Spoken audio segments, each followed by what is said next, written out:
Evening எந்த ஒர்க்குமே எனக்கு இல்லை. டெலிவரி கொடுக்க வேண்டிய குக்கீஸ் ப்ரௌனி எல்லாமே வந்து டெலிவரி கொடுத்துட்டு வீட்டுக்கும் வந்தாச்சு. அம்மா வேறு ஊருக்கு போயிருக்காங்க, வரக்கு 1 or 2 டேஸ்க்கு மேலே ஆகும்.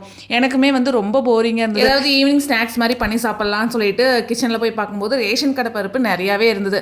சரி ரேஷன் கடை பருப்பில் வடை போட்டு ரொம்ப நாள் ஆச்சுன்னு சொல்லிட்டு ரேஷன் கடை பருப்பில் இன்றைக்கி வந்து வடை தான் வந்து ரெடி பண்ணியிருந்தேன். ஈவினிங் ஸ்நாக்ஸ்க்கு வந்து ரொம்பவே சூப்பராக வந்து இருந்தது. பருப்பு வடையில் எப்படி வடை போட்டால் நல்லா இருக்குமோ சேம் அதே மாதிரி டேஸ்ட்டில் தான் செம்மையாக வந்து இருந்தது. எனக்குமே இந்த டேஸ்ட் வந்து ரொம்ப பிடிக்கும். ஏதாவது ஸ்நாக்ஸ் இல்லை அப்படின்னா இந்த மாதிரி தான் நான் வந்து ரெடி பண்ணி சாப்பிடுவேன். ஏன்னா மோஸ்ட்லி வந்து மந்த்லி நம்ம வீட்டில் வந்து ரேஷன் கடைக்கு போகிறாங்க, ரேஷன் பருப்பு வந்து நிறையாவே பேலன்ஸ் இருக்கும். ஸோ அதை வச்சு இந்த மாதிரி ஸ்நாக்ஸ் வந்து பண்ணி சாப்பிடுவேன். நீங்களும் இந்த மாதிரி ரேஷன் பருப்பில் வந்து ஸ்நாக்ஸ் எல்லாம் பண்ணுவீங்களான்னு சொல்லிட்டு மறக்காமல் கமெண்ட் பாக்ஸில் கமெண்ட் பண்ணுங்கள்.